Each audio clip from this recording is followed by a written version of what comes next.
Hello students, this is Sachin Dhiman. Students, today we will do some important revision questions for classes, equally important for classes 5th, 6th, 7th and even you can see if you are in 8th standard also. So यहाँ पे देखिए first question है find the ratio of, तो 9 metre to 27 metre का हमें ratio find करना है। तो रेशो जब भी 2 लगता है तो 2 से पहले वाले को हम इसे एक पहले फ्रैक्शन की फॉर्म में लिखते हैं। जो 2 से पहले लिखा है 9 मीटर, इसको नुमरेटर में लिखेंगे हम, और 2 के बाद जो भी लिखा है उसको डेनोमिनेटर में लिखेंगे। देखिए मीटर से मीटर कैंसिल हो गया, तो सेम यूनिट होती है हमेशा रेशो में, अगर नहीं होती है तो हम करते हैं उसको सेम यूनिट में और फिर उसको कैंसिल करते हैं। इसलिए कहा जाता है कि रेशो की कोई यूनिट नहीं होती है। इम्पोर्टेंट क्वेश्चन है, यहाँ से अलग से भी क्वेश्चन बन सकता है, तो ध्यान से सुनिए। रेशो की कोई भी यूनिट नहीं होती है। सो इसको सिंप्लीफाई करेंगे। आपने पढ़ा होगा कि फ्रैक्शन को कैसे सिंप्लीफाई करते हैं। तो देखिए 9 के टेबल में 9 भी आता है, 27 भी 9 से डिवाइड हो रहे हैं। 9 से 1 टाइम 9 जितने टाइम होता है वो लिखते हैं। 9 3 जा 27, तो 1/3 आया, इसलिए जो रेशो हुआ 1:3 हुआ इसका, तो 1:3 हमारा आंसर होगा। चलिए सेकंड पार्ट देखते हैं। यहाँ पे सेकंड पार्ट है 30 days to 36 hours, इसको भी हमें रेशो में करना है। तो आप देख सकते हैं, फिर से हमें इसे लिखना है। तो 30 days, इस बार जो यूनिट है वो अलग अलग है, अपॉन में है 36 hours। अब डेज और आवर्स में क्या रिलेशन होता है, तो हमें पता है कि 1 day इक्वल टू 24 hours, यानी जहाँ पे 1 है 24 टाइम आवर्स होता है, 24 आवर्स ही होते हैं 1 day में। तो हम लोग इसको कन्वर्ट कर लेते हैं सेम यूनिट में, क्योंकि हमें कैंसिल भी तो करना है, तो डेज को करते हैं कन्वर्ट। 30 मल्टीप्लाई, जो जहाँ पे डे लिखा दिखेगा हमें, वहाँ पे हम 24 आवर लिख देंगे। तो 24 आवर्स, केवल ध्यान रखिए जहाँ पे डे लिखा दिख रहा है वहाँ पे लिखना है हमें। तो ये भी हो गया हमारा आवर्स। अब आवर्स में कंप्लीट ये चेंज हो चुका है। ऐसे अपॉन में है 36 आवर्स, तो अगेन आर से आर कैंसिल हुआ, समझ आ गया। तो सेम यूनिट में करते हैं, हमेशा कैंसिल होता ही होता है वो, और बाकी रेशो इसलिए कोई यूनिट नहीं होती। अब हम लोग इसको सिंप्लीफाई करेंगे। देखिए 12 2 जा 12 से कर रहे हैं हम 24, और 12 3 जा 36, तो दोनों 12 से कैंसिल हो गया।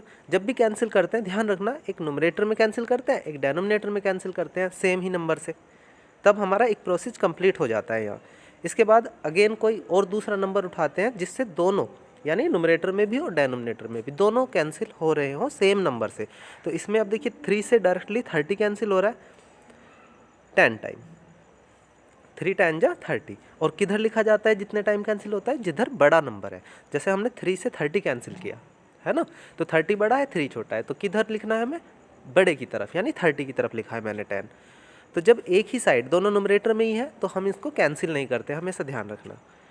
जब एक साइड है तो ये फ्रेंड होते हैं, ये कैंसिल नहीं करते एक दूसरे से। तो हमारे पास जो आंसर मिल रहा है हमें 10 और मल्टीप्लाई में 2 मिल रहा है। अपॉन में देखिए जो डेनोमिनेटर में है सब कुछ कैंसिल हो चुका है, और जब कैंसिल हो चुका है 3 से हमने कैंसिल किया, एटलीस्ट 1 टाइम तो किया होगा ना, 3 1 जा 3, 3 10 जा 30 ऐसे, तो 1 बच गया वहाँ पे, तो हम 1 ले सकते हैं।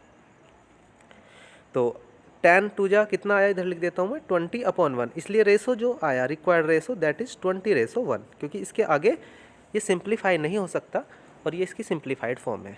ठीक है, मैंने कोशिश की है आपको एक एक चीज़ें बिल्कुल बेसिक समझाने की, है ना। मैं इसको स्पीडली कर सकता था डायरेक्टली कट करके, लेकिन आपको बेसिक पता होना चाहिए। चलिए आई होप आप अब समझ गए होंगे। नेक्स्ट क्वेश्चन पे चलते हैं। क्वेश्चन नंबर 2 देखिए, कन्वर्ट इन परसेंट, इनको परसेंट में कन्वर्ट करना है। तो परसेंट का एक सिंपल सा रूल है कि अगर, नोट भी कर सकते हैं आप इसको, फ्रैक्शन में आपको एक फ्रैक्शन मिली है, उसको परसेंट में कन्वर्ट करना है, तो आपको सिंपली उस फ्रैक्शन को 100 से मल्टीप्लाई कर देना है, तो वो परसेंट में आ जाता है। याद रखना बस, है ना। हमने क्या किया, 100 से मल्टीप्लाई किया, बस इसको सोल्व करना रह गया, बाकी ये परसेंट में कन्वर्ट इसका होके आंसर आ जाएगा। तो देखिए 4 से कैंसिल हुआ 16 4 टाइम, और 4 से ही कैंसिल करना पड़ेगा हमें न्यूमरेटर को भी, तो 3 टाइम हुआ है। 4 3 जा 12, 4 4 जा 16। अब 4 से 100 कैंसिल हो रहा है डायरेक्टली, कितने टाइम? 25 टाइम। अब हमारे पास क्या बचा? एक तो 3 बचा है और उसके साथ साथ 25 बचा है, और ये सब किस में आएगा? परसेंट में होके आएगा। इसलिए 3 की जब 25 से मल्टीप्लाई की तो 75% आंसर हो चुका है। परसेंट में हम लोगों ने इसको कन्वर्ट कर दिया है। तो 12/16 को कन्वर्ट करके कितना आ गया? 75%। चलिए नेक्स्ट क्वेश्चन देखते हैं। इसका सेकंड पार्ट है 3.5। देखिए, चाहे फ्रैक्शन हो चाहे डेसिमल हो, करना हमें 100 से ही मल्टीप्लाई है। किससे? 100 से ही मल्टीप्लाई है। तो जब भी 100 से मल्टीप्लाई करते हैं डेसिमल नंबर को, तो पॉइंट आगे शिफ्ट होता है। जब मल्टीप्लाई करते हैं आगे शिफ्ट होता है, डिवाइड करते हैं लेफ्ट साइड शिफ्ट होता है। कितना शिफ्ट होता है? जितनी जीरो है ये।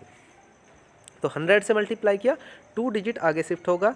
ये पॉइंट यहाँ पे है 3.5, एक प्लेस आगे जाएगा, एक प्लेस और आगे जाएगा, लेकिन आगे जब डिजिट नहीं है हम लोग जीरो लगा लेते हैं, और लास्ट में पॉइंट आ जाता है। यहाँ पे लास्ट में पॉइंट को हम लिखते नहीं हैं। तो हमारा जो आंसर है आ चुका है 350%।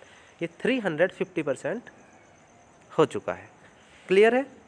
क्लियर है तो आगे बढ़ते हैं। नहीं तो आप इसको देखिए, एक और मेथड मैं आपको बता रहा हूँ यहाँ पे 3.5। आप लोग जब भी करते हैं 100 से तो मल्टीप्लाई करनी है, दूसरा आप ऐसे भी कर सकते हैं, पॉइंट रिमूव करके अपॉन में 10 ले सकते हैं। पॉइंट रिमूव करके 10 क्यों लिया? क्योंकि राइट साइड से यहाँ पे 1 डिजिट के बाद पॉइंट है, तो एक ही जीरो आएगी अपॉन में। अगर 2 डिजिट के बाद पॉइंट होता तो 2 जीरो आती। फॉर एग्जांपल 2.25 है, इसको पॉइंट को हटाओगे, 2 डिजिट के बाद है राइट साइड से पॉइंट, इसलिए अपॉन में 100 आएगा। 3 डिजिट के बाद होगा 3 जीरो, यानी 1000 आएगा। ये आपको याद रखना है। तो अब इसको सोल्व कर लेते हैं। जीरो से जीरो कैंसिल हो गया, ये जीरो कैंसिल हो गया, हमारे पास बचा क्या? 35, और मल्टीप्लाई में क्या? 10। कितना हुआ? 350% में कन्वर्ट हो गया। तो स्टूडेंट्स आप लोग इसको ऐसे भी कर सकते हैं। ये 50 है, ठीक है। आई होप क्लियर हुआ होगा आपको ये। चलिए, तो आप ऐसे और भी क्वेश्चंस होंगे आपकी बुक में, आप वहाँ से प्रैक्टिस कर सकते हैं। चलिए चलते हैं नेक्स्ट क्वेश्चन पे। Question number 3। In a city 30% are females. 30% female है, 40% मेल है, और रिमेनिंग जो बाकी बचते हैं वो क्या है? वो चिल्ड्रन है। तो या तो मेल या फीमेल या चिल्ड्रन, तीनों को मिला के 100% होता है, कंप्लीट होता है। कंप्लीट को क्या कहते हैं? 100%। परसेंट का पहला जो की पॉइंट है वो यही है कि फुल क्या होता है? फुल 100% होता है किसी भी चीज़ का, ठीक है। तो फीमेल हुई यहाँ पे 30%, मेल हुए 40%, बाकी कितने बचते हैं? 100 में से हम देखेंगे चिल्ड्रन कितने परसेंट है। तो परसेंटेज चिल्ड्रन सबसे पहले हम फाइंड करते हैं। तो कितना हुआ यही मैं आपको समझाना चाहता हूँ बस। 100 में से आप क्या करेंगे? 30 और 40 को प्लस करके माइनस कर देंगे, यानी 30 और 40, यानी मेल और फीमेल कितने हुए दोनों मिला के? 30 + 40, ठीक है। तो 30 और 40 यानी 70 हुए। 70 में माइनस कर देंगे 100 से, तो 30% यानी चिल्ड्रन हो गए। ये हमें पता चल गया। व्हाट परसेंट आर चिल्ड्रन, यही पूछा था हमसे, है ना। जब 30% फीमेल है, 40% मेल है, टोटल हो गए 70%, बाकी कौन है? चिल्ड्रन है, यानी 30% चिल्ड्रन है, तभी जाके तीनों 100% होंगे। तो इस तरह से आप लोग इसको डायरेक्टली सोल्व कर सकते हैं। क्लियर हो गया? चलिए next question, question number 4। Out of 15,000 voters in A constituency 60% vote. Constituency मतलब एक लोकसभा या जहाँ पे भी वोटिंग हो रही है वो पूरा जो एरिया है उसको कहा जाता है ना। तो आउट ऑफ जहाँ से वोटर सेलेक्ट हुए हैं, मतलब जितने टोटल वोटर्स हैं किसी एरिया से, वो एरिया कॉन्स्टिट्यूएंसी हो गया। सो आउट ऑफ 15,000, यानी हमें ध्यान देना केवल 15,000 टोटल वोटर्स हैं, उनमें से केवल 60% ने वोट किया है। Find the percentage of voters who did not vote. तो पहले तो परसेंटेज ही बता दो। तो आप सीधा से समझो, दो ही कंडीशन हो सकती है, या तो वोट देगा कोई या नहीं देगा, है ना। तो 60% ने वोट किया है, तो कितने परसेंट ने वोट नहीं किया होगा? तो percent voters did not vote. Voters who did not vote आप सीधा से लिखेंगे, हु डिड नॉट। जब भी डिड लगता है वर्ब की फर्स्ट फॉर्म आती है, हु डिड नॉट वोट। तो 100 में से हम 60 को हटा देंगे, यानी वोट जिन्होंने दिया उनको हटा देंगे, माइनस कर देंगे, हमारे पास 40% आया। इसका मतलब हमें पता चल गया कितने परसेंट वोटर्स ने वोट नहीं किया, 40%। कितनों ने वोट किया, 60%। क्लियर है? तो एक तो यही आंसर हो गया। हमसे पूछा था कितने परसेंट ने वोट नहीं किया, परसेंट में पूछा था, तो 40% ने वोट नहीं किया। अब एक लाइन और लिखी है यहाँ पे, can you now find how many did not vote. क्या आप ये भी बता सकते हैं कि कितने वोटर्स ने वोट नहीं किया? तो बिल्कुल बता सकते हैं। तो number of voters who did not vote, number of voters who did not vote, जिन्होंने वोट नहीं किया। तो देखिए 40% ने अभी हमने फाइंड किया, तो हमें 40% ऑफ टोटल वोटर निकालना होगा। टोटल वोटर कितने हैं, 15,000 है। तो 40% ऑफ 15,000 कैसे निकालते हैं? देखिए 40% का साइन हटाएंगे, अपॉन में हम लोग 100 लेंगे। जब भी परसेंट का साइन हटेगा, सिंबल हटेगा, अपॉन में 100 आएगा। मल्टीप्लाई, ऑफ की जगह मल्टीप्लाई लगाएंगे, और ये 15,000 है हमारे पास। इसको हमें सोल्व करना है। जीरो से ये जीरो कैंसिल, एक जीरो से एक ऊपर की कैंसिल, एक ऊपर नुमरेटर में जीरो कैंसिल करते हैं, एक डिनोमिनेटर में करते हैं। बचा क्या हमारे पास, 1500 बचा है और 4 बचा है। 15 की मल्टीप्लाई 4 से करेंगे, तो ऊपर लिख देता हूँ कितना आएगा हमारे पास, चलो इधर ही लिख देते हैं, ये आएगा 60। 15 4 जा 60, और 2 जीरो और बची हैं ये 1500 की, ये इनको भी लगा देंगे। तो इस तरह से हमारे पास 6000 आ जाएगा, यानी 6000 वोटर्स ऐसे हैं जिन्होंने वोट नहीं किया है। क्लियर है स्टूडेंट्स? आगे बढ़ते हैं, question number 5। Convert each part of the ratio two percent, यानी हर एक पार्ट को, पार्ट कौन सा, जैसे ये 3 है, ये एक पार्ट हो गया, तो इसको कहते हैं फर्स्ट पार्ट। ये 1 है, ये सेकंड पार्ट हो गया। तो मतलब हमें देखना है, इसमें 3 पार्ट है, फर्स्ट पार्ट, ये सेकंड पार्ट और ये थर्ड पार्ट। तो हर एक पार्ट को हमें क्या करना है, परसेंट में बताना है। तो परसेंट के लिए हमें ये तो पता है, फर्स्ट पार्ट यहाँ पे देखिए 3 है, लेकिन हम क्या करेंगे, हम इसमें हर एक पार्ट का बताएंगे। तो फर्स्ट पार्ट करने से पहले हम इसका टोटल कर सकते हैं स्टूडेंट्स। तो सम ऑफ रेशो ऐसे लिख सकते हैं, सम ऑफ रेशो, यानी रेशो जो है इसका सम है 3 है, देखिए सेकंड पार्ट 1 है, दोनों को प्लस किया हमने 4 आ गया, यानी सम ऑफ रेशो 4 है। तो अब हम कर सकते हैं, जो फर्स्ट पार्ट है इसको परसेंट में कन्वर्ट कर रहे हैं। फर्स्ट पार्ट 3 है, अपॉन में टोटल जो ये आया 4, इनटू फ्रैक्शन हो गई। फ्रैक्शन को जब परसेंट में कन्वर्ट करते हैं तो हम लोग 100 से मल्टीप्लाई करते हैं। चलो सोल्व करते हैं। 4 से 25 टाइम कैंसिल, 25 की 3 से मल्टीप्लाई हुई, कितना हो गया, कितना हो गया ये 75%। 25 3 जा 75 है ना। मैंने पर्सनली ये महसूस भी किया है। देखिए आपको भी ये याद रखना है कि परसेंट में 25 का टेबल बहुत इंपॉर्टेंट है आप लोगों के लिए, है ना, और सिंपल होता है, तो वो आपको आना चाहिए। सेकंड पार्ट देखते हैं। सेकंड पार्ट में क्या लिखा है यहाँ पे 1, तो हम लोग 1 लेंगे, अपॉन में टोटल, टोटल थोड़ी बदलेगा, 4 ही है, तो अपॉन में 4 किया, मल्टीप्लाई बाय फ्रैक्शन है, परसेंट में कर रहा है, 100 से मल्टीप्लाई करेंगे, तो 4 से डिवाइड किया 25 को, सॉरी 100 को, तो 25 आया।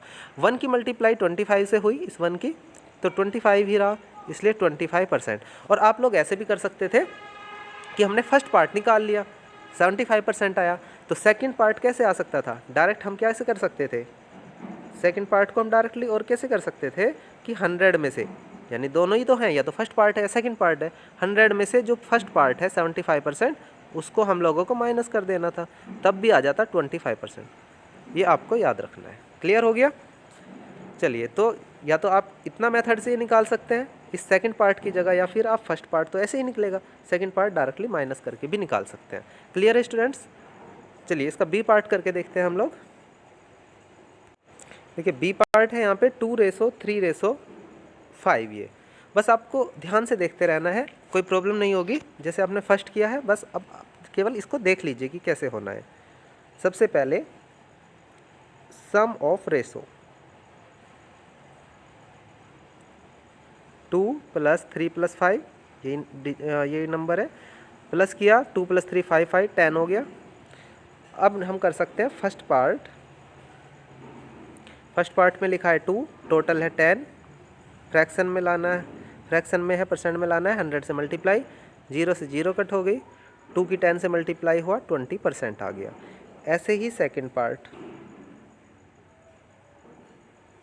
सेकंड पे लिखा है 3, टोटल है 10, मल्टीप्लाई करेंगे 100 से क्योंकि परसेंट में लाना है, एक जीरो कैंसिल, 3 की 10 से मल्टीप्लाई हुआ 30%। जब 20 और 30 50 होता है तो थर्ड पार्ट 50 आएगा। चलो इसको भी फॉर्मूला लगा के हम लोग फाइंड कर सकते हैं। थर्ड पार्ट हुआ, थर्ड पार्ट में लिखा है 5 अपॉन में आएगा 10, 10 मल्टीप्लाई में है 100, एक जीरो से फिर से जीरो कैंसिल, 5 की 10 से मल्टीप्लाई हुई, आ गया हमारा 50%। सो इस तरह से आप हर एक पार्ट को फाइंड कर सकते हैं स्टूडेंट्स। अगर 4 पार्ट हैं, 4 आपको नंबर दे दिया रेशो लगा लगा के, है ना, तो आप लोग उसको भी फाइंड कर सकते हैं। फिर आपको चारों का सम निकालना पड़ेगा। तो यही मेथड होता है। आई होप अब आपको ये क्लियर हो गया होगा। चलिए नेक्स्ट क्वेश्चन देखते हैं। What rate gives us ₹280 as interest on a sum of 56,000 in 2 years. ये सिंपल इंटरेस्ट का क्वेश्चन है, तो मैं आपको बहुत क्विकली 2-3 चीज़ें बताऊंगा। सिंपल इंटरेस्ट का फॉर्मूला होता है principal multiply rate into time upon 100। ठीक है स्टूडेंट्स, ये रिवीजन वीडियो है इसलिए मैं आपको थोड़ा सा स्पीडली बता रहा हूँ चीज़ों को, लेकिन बेसिक फिर भी मैं आपको इसमें बता रहा हूँ। ठीक है, उसके बाद हम इसको फिर से जब स्टार्ट करूँगा मैं तो उसमें डिटेल में बिल्कुल बताऊँगा। ठीक है, ये सिंपल इंटरेस्ट होता है। ऐसे ही अगर हमें अमाउंट निकालना है, अमाउंट क्या होता है, ये टोटल मनी इंटरेस्ट के साथ। तो प्रिंसिपल हमारा अपना पैसा होता है, या हमने जो लैंड किया है, जो हमने पैसा लिया है स्टार्टिंग में वो होता है, उसमें इंटरेस्ट अगर ऐड हो जाए तो ये अमाउंट हो जाता है। ये दो फॉर्मूले बहुत काम के हैं, ये दोनों ही फॉर्मूले अप्लाई होते हैं पूरे सिंपल इंटरेस्ट में, है ना। बस उनको चेंज कर करके लगाया जा सकता है, चाहे तो आप बिल्कुल डायरेक्टली यही दो फॉर्मूले करके लगा सकते हैं। ठीक है, चलिए तो स्टार्ट करते हैं क्वेश्चन को। यहाँ पे क्वेश्चन है what rate gives ₹280 as interest, यानी जो 280 है ये इंटरेस्ट है, तो सिंपल इंटरेस्ट है ये, SI इक्वल टू ₹280। ऐसे ही सम ऑफ ₹56,000, यानी जो प्रिंसिपल है दैट इज़ 56,000। और 2 ईयर्स क्या हो सकता है, आप ये सोचो 2 ईयर्स होगा टाइम, टाइम हो गया 2 ईयर्स, YRS शॉर्ट में लिख देता हूँ, 2 ईयर्स हो गया टाइम। आपसे क्या पूछ लिया है, व्हाट रेट, यानी क्या रेट है, तो आपसे आर पूछ रहा है, रेट पूछ रहा है कि क्या है। तो इसमें देखो कौन सा फॉर्मूला बताया था मैंने आपको, अमाउंट तो कहीं नहीं लिखा है, एक अमाउंट का फॉर्मूला बताया था और एक सिंपल इंटरेस्ट का बताया था। तो यहाँ पे सिंपल इंटरेस्ट लिखा हुआ है, यही फॉर्मूला हम लोग अप्लाई कर देते हैं। क्या था, P into R into T upon 100। चलिए जहाँ पे जो जो वैल्यू गिवन है उनको पुट कर देते हैं। SI 280 गिवन है, सिंपल इंटरेस्ट, प्रिंसिपल 56,000 गिवन है, रेट हमें पता नहीं है, फाइंड करना है, आर ही लिखेंगे। टी हमें पता है 2 ईयर्स गिवन है, और ईयर्स में ही होता है फॉर्मूले में टाइम। यहाँ पर मंथ में अगर टाइम दे दिया तो आप लोग उसको पहले ईयर में कन्वर्ट करोगे। अच्छा, मंथ में अगर टाइम दे दिया है तो ईयर में कैसे कन्वर्ट करोगे, तो 12 से डिवाइड करके, सिंपली क्या बताया मैंने, 12 से डिवाइड करोगे। ठीक है, कुछ क्वेश्चन उस तरह का आएगा तो बताऊंगा। अभी सिंपल 2 ईयर्स में है तो 2 लिख दिया, अपॉन में 100 है। तो देखिए 0 से 2 डायरेक्टली कैंसिल हो गए स्टूडेंट्स, हमें आर फाइंड करना है।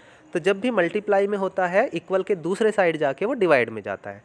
4 चीज़ें बता रहा हूँ, ध्यान से सुनना। प्लस में है दूसरे साइड जाएगा इक्वल के माइनस में जाएगा, माइनस में है दूसरे साइड जाएगा प्लस होगा, मल्टीप्लाई में है दूसरे साइड जाएगा डिवाइड होगा, और डिवाइड में है तो दूसरे साइड जाके मल्टीप्लाई में होगा। ठीक है, क्या ध्यान रखना है, प्लस में है माइनस में है, इनमें इंटरचेंज होता है, प्लस है तो माइनस कर देंगे, माइनस है तो प्लस कर देंगे। ऐसे ही मल्टीप्लाई और डिवाइड में होता है, मल्टीप्लाई में है कोई चीज़ डिवाइड में आ जाएगी दूसरे साइड जाके, और डिवाइड में है तो वापस मल्टीप्लाई में आ जाएगी। क्लियर हुआ। चलो तो 280 अपॉन में क्या आएगा, अपॉन में आ जाएगा ये 560 जो बचा है हमारा ये, और ये 2 भी अपॉन में आ जाएगा यहीं पे, क्योंकि मल्टीप्लाई में डिवाइड में आ जाएगा। क्या बचा इधर राइट साइड, आर बचा है, तो आर लिखते रहेंगे, रेट यहाँ से फाइंड हो जाएगा। चलिए देखिए 0 से 0 सबसे पहले कट किया। अब अगर हमें पता है 28 2 जा 56 होते हैं तो डायरेक्टली कट कर सकते हैं, अगर नहीं पता तो सिंपली हम लोग 2 से भी इसको कट कर सकते हैं। 2 से 28 14 टाइम, 14 का टेबल स्टूडेंट्स पढ़ते हैं, 14 1 जा 14, 14 2 जा 28, तो 14 4 जा 56 पे आएगा, 14 4 जा 56। या आप लोग इसको अगेन 2 से कर सकते हैं और कितना भी सिंप्लीफाई करके कर सकते हैं। मैं डायरेक्टली कर रहा हूँ 14 से, 14 4 जा तो 56 बड़ा नंबर नीचे है ना डेनोमिनेटर में जो आपको बताया था, तो डिवाइड में आएगा 4। अगर नुमरेटर में बड़ा नंबर होता तो नुमरेटर की तरफ 4 लिखते। अब ऊपर सब कुछ कैंसिल हो गया तो क्या बताया था मैंने आपको, 1 बचता है फिर भी, तो 1 डेनोमिनेटर में 4, ये हो गया r। अच्छा 1 को अगर 1 को 4 से डिवाइड करते हैं तो क्या आता है, तो सिंपली आपको बता दूं स्टूडेंट्स, ये आता है 0.25 आता है और रेट परसेंट में होता है, इसलिए 0.25% इसका आंसर आ गया जो हमसे रेट पूछा था। क्लियर है आपको? अच्छा 1/4 0.25 कैसे आया वो मैं भी आपको बता दूंगा। चलिए इतना आप इसको देख सकते हैं, ये कंप्लीट सॉल्यूशन है। चलिए तो मैंने आपसे कहा था कि 1 को किस तरह से 1/4 इतना आया है। 1/4 का मीन्स होता है 1 को डिवाइड कर दो 4 से। अच्छा 4 बड़ा है 1 स्मॉल है तो डिवाइड नहीं हो सकता, इसलिए स्टार्टिंग में पॉइंट लेते हैं हम। पॉइंट लेने से पहले जब भी पॉइंट लगता है 0 लगा सकते हैं, है ना। पॉइंट से पहले अगर 0 हो तो कोई वैल्यू उसकी होती नहीं है, तो पॉइंट लेके हम लोग 0 ले सकते हैं। 4 2 जा 8, यहाँ से वैल्यू स्टार्ट हो सकती है, माइनस करेंगे 2 आ गया, फिर इसी पॉइंट से हम अगेन 0 ले सकते हैं। 4 5 जा 20, तो इस तरह से 0.25 आया है, ये भी आपको क्लियर होना चाहिए। क्लियर है? चलिए नेक्स्ट क्वेश्चन पे। ठीक है चलिए नेक्स्ट क्वेश्चन पे देखते हैं। यहाँ पे लिखा है क्वेश्चन नंबर 7। आज की वीडियो में मैं आपको 10 क्वेश्चन कराने वाला हूँ रिवीजन के, और इसके बाद भी मैं कराऊंगा आपको। इंपॉर्टेंट क्वेश्चन है, इस तरह से आपको एग्ज़ाम में मिल सकता है, क्योंकि एग्ज़ाम का टाइम है, आपको चीज़ों को जल्दी से ही करना है, क्योंकि इतना टाइम आपके पास होता नहीं है, और भी सब्जेक्ट्स हैं, है ना। चलिए तो क्वेश्चन नंबर 7 देखते हैं हम लोग। Question number 7, rewrite in simplest form. तो ये सिंपलेस्ट फॉर्म है -8/6 है, तो इस देखिए दोनों 2 से डिवाइड हो रहे हैं, तो 2 से किया 4 टाइम, 2 से किया 3 टाइम। अब कोई ऐसा नंबर जो तीनों को डिवाइड कर दे, सॉरी 3 को भी और 4 को भी डिवाइड कर दे, ऐसा है? ऐसा कोई नंबर नहीं है। इसका HCF 1 है 3 और 4 का, यानी केवल 1 ऐसा है जो दोनों को डिवाइड कर सकता है, लेकिन 1 से हम नहीं करते हैं, क्योंकि 1 तो हर एक नंबर को डिवाइड करता है, तो इससे अलग कुछ नहीं है। इसलिए नोमिनेटर में क्या बचा, -4, क्योंकि माइनस तो ये बचा हुआ है ना पहले से, इधर ये लगाया हुआ है हमने, और अपॉन में क्या बचा है 3, तो यही सिंपलेस्ट फॉर्म है। ये लोग आप लोग इसका आंसर लिखेंगे। चलिए सेकंड पार्ट देखते हैं, -44/72। तो आपने देखा 4 से भी कर सकते हैं, 4 कॉमन है दोनों में, और 2 से भी हो रहा है। अगर इवन नंबर है, ये की पॉइंट याद रख लीजिए, अगर इवन नंबर है तो वो 2 से ज़रूर डिवाइड होता है। तो 2 से इसको करो तो कितना आया, -7 में चलेगा, 22 हो गया। 2 से इसको डिवाइड किया 72 को, इसका हाफ, जब भी 2 से डिवाइड करते हैं हाफ वैल्यू आती है, तो 72 की हाफ 36 है, तो ये आ गया हमारे पास सोल्व होके -22/36। फिर से अभी भी दोनों इवन नंबर है, 2 से कैंसिल हो सकते हैं, तो हमने कर दिया -22 को माइनस तो साथ में चलेगा, 11 हो गया, और 36 को करेंगे तो 18 हो गया। अब 11 और 18 ये दोनों किसी सेम नंबर से डिवाइड नहीं होते हैं, इसलिए सिंपलेस्ट फॉर्म में है। इसको मतलब और ज़्यादा सिंप्लीफाई हम नहीं कर सकते, इसलिए इसको सिंपलेस्ट फॉर्म में बोला जाता है। So this is the answer. Clear हुआ आपको? इस तरह से और भी क्वेश्चंस होंगे आपकी बुक में, प्रैक्टिस के लिए आप लोग कर सकते हैं।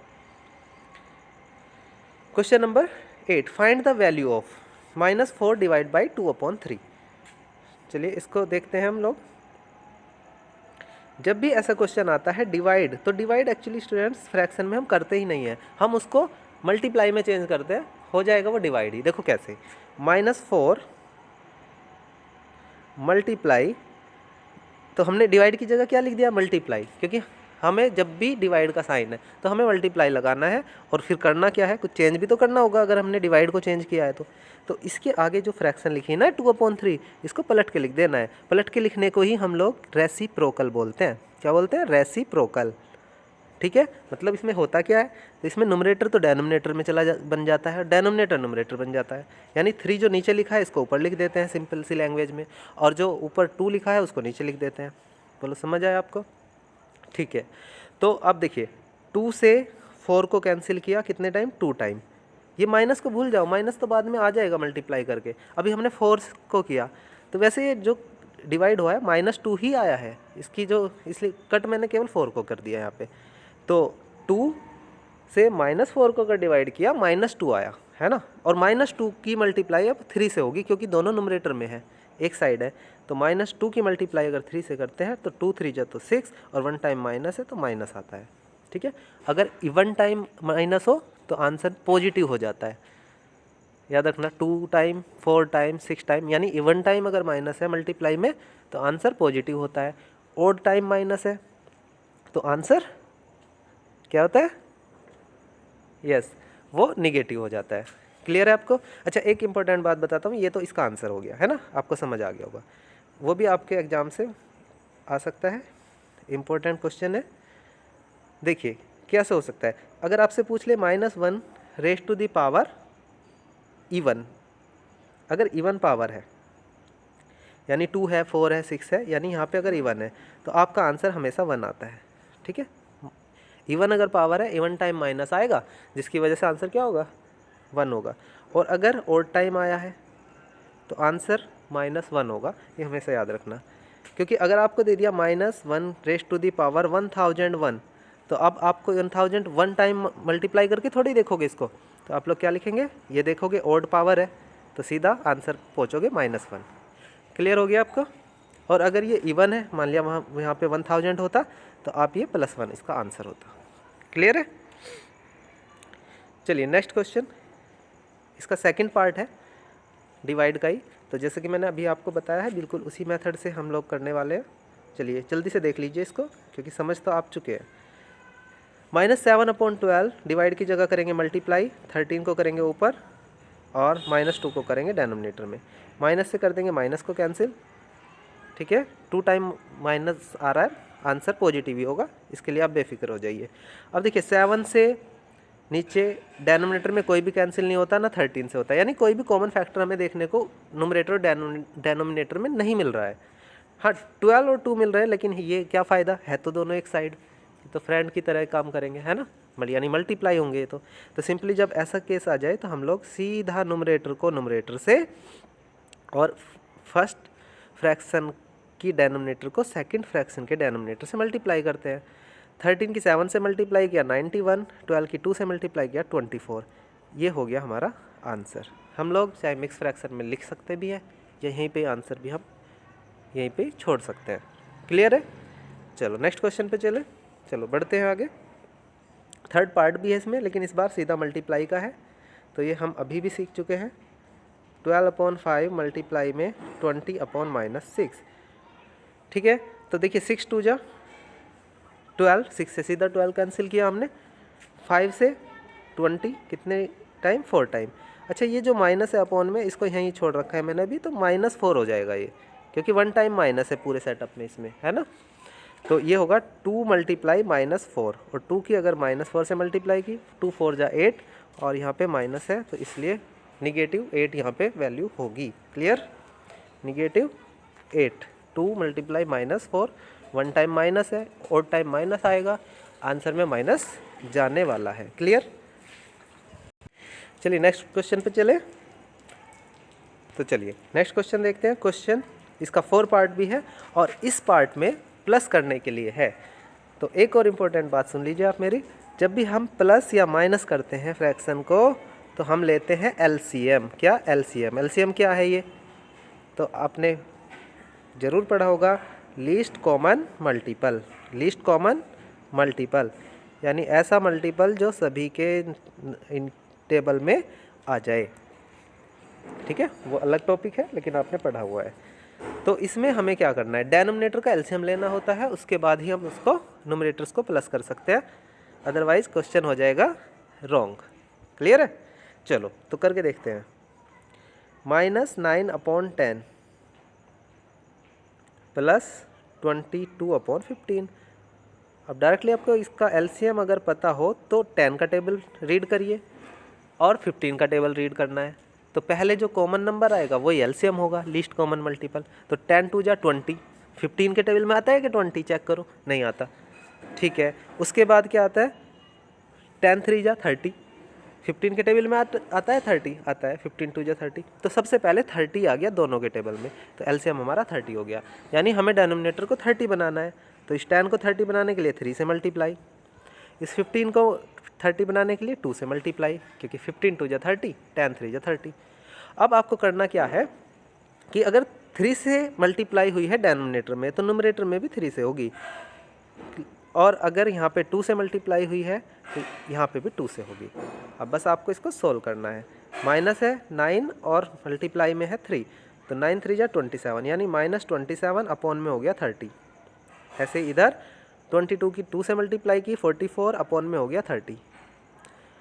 जब इस तरह की सिचुएशन बन जाती है तो ये प्लस करना तो हमने सीख रखा है पहले से ही कि जब कॉमन डिनोमिनेटर होता है तो 30 इसको एक बार लिखते हैं और ऊपर जो भी है उनको कर देते हैं हम सीधा जैसे जैसे साइन है।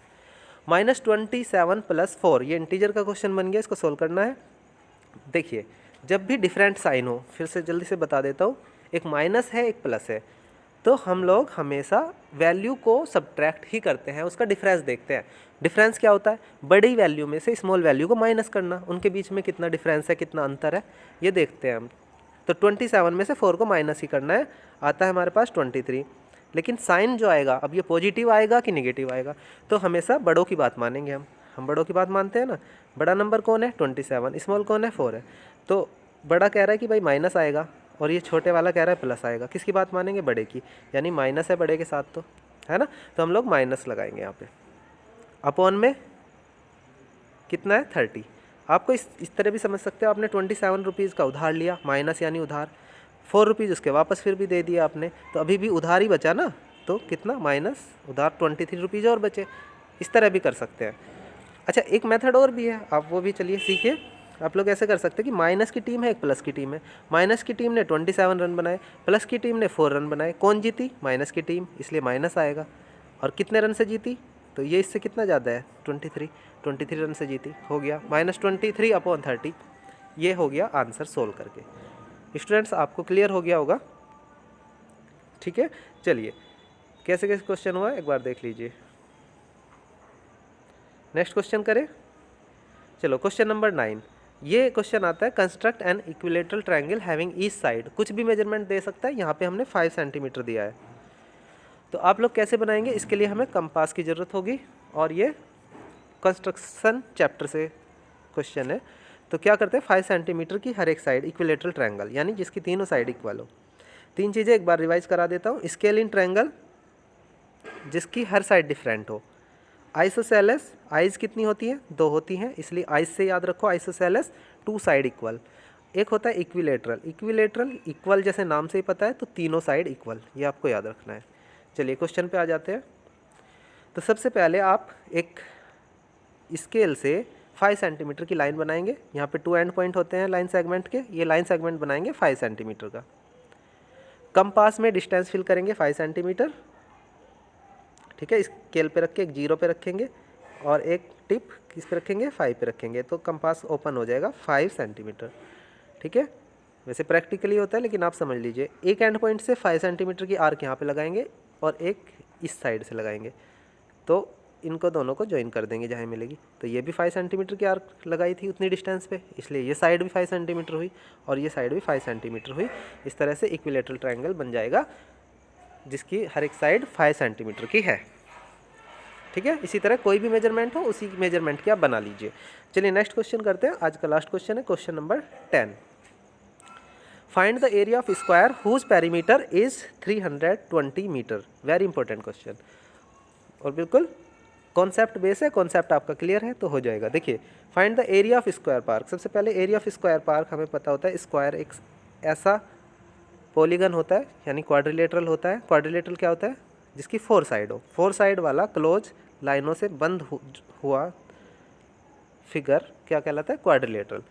तो स्क्वायर क्या होता है? जिसकी चारों साइड इक्वल हो, ठीक है, कॉर्नर एंगल 90 डिग्री हो। तो सिंपल एरिया क्या होता है स्क्वायर पार्क का? एरिया ऑफ स्क्वायर होता है साइड मल्टीप्लाई साइड, ठीक है। पेरीमीटर क्या होता है स्क्वायर का? 4 इंटू साइड। तो दोनों फॉर्मूले आपको याद हो गए, तो इन दोनों फॉर्मूले को अप्लाई करेंगे। चलिए अब क्वेश्चन का सॉल्यूशन स्टार्ट करते हैं। Find the area of square park. तो एरिया फाइंड करना है हुज पेरीमीटर इज़ 320 मीटर। ये पेरीमीटर गिवन है, तो जो भी कुछ गिवन है उसको सबसे पहले हम लोग यहाँ पे लिख लेते हैं। तो पेरीमीटर ऑफ स्क्वायर पार्क आप लिख सकते हैं, मैं शॉर्ट में लिख दे रहा हूँ।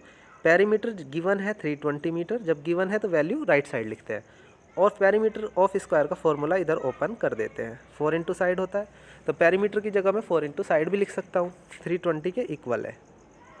तो यहाँ से साइड अभी बताया था आपको, साइड अगर निकालनी है 4 मल्टीप्लाई में है, दूसरे साइड डिवाइड में जाएगा, तो 320 को 4 से डिवाइड करेंगे, 4 8 जा 32, 80 आ गया, 80 मीटर साइड आ चुकी है। अब आपसे पूछा है एरिया ऑफ स्क्वायर पार्क, तो अभी हमने फॉर्मूला पढ़ा है area of square park that is side multiply side. आप कंप्लीट लिखना एरिया ऑफ स्क्वायर पार्क, ठीक है, square park side multiply side, और साइड अभी हमने फाइंड किया 80 मीटर, इसलिए 80 मीटर मल्टीप्लाई 80 मीटर। जब कभी ऐसे मल्टीप्लाई करनी हो तो आप सीधा 8 की मल्टीप्लाई 8 से करो, 8 8 जा 64, एक जीरो ये है, ये वापस लगा दो, और एक जीरो ये छोड़िए हमने जो नहीं काउंट की, ये भी लगानी है। तो मीटर और मीटर मल्टीप्लाई 2 टाइम है, पावर 2 आएगा, 6400 मीटर स्क्वायर, या मैं इसको कह सकता हूँ 6400 मीटर स्क्वायर, या आप इसकी जगह मीटर स्क्वायर को SQM भी लिख सकते हैं। तो ध्यान रखना, या तो SQ मीटर से पहले लगा दो या मीटर के ऊपर पावर 2 लगा दो, कोई दोनों में से एक काम करना है आपको, ठीक है। अगर आपने ऐसे लिख दिया SQ भी लिख दिया और मीटर के पावर 2 भी लिख दी तो ये रॉन्ग हो जाएगा, ठीक है। 2 टाइम स्क्वायर नहीं लिखना, या तो पावर में नंबर में लिखना है 2, वो बाद में लिखा जाता है, या SQ पहले लिखना है, जो स्क्वायर की शॉर्ट फॉर्म है वो मीटर से पहले लिखी जाती है। क्लियर है? तो ये आंसर हो गया students. So students I hope आपको ये समझ आया होगा जो कुछ आज मैंने बताया आपको। एक बार इसकी प्रैक्टिस कर लीजिए, और भी आप अपनी बुक से इस तरह के क्वेश्चन को सोल्व करके देख सकते हैं। तो आई होप आपको ज़रूर समझ आएगा। तो स्टूडेंट्स मिलते हैं नेक्स्ट वीडियो में, पढ़ते रहिए और मुस्कुराते रहिए, और टेंशन नहीं लेनी है। Okay, thank you for watching, have a nice day.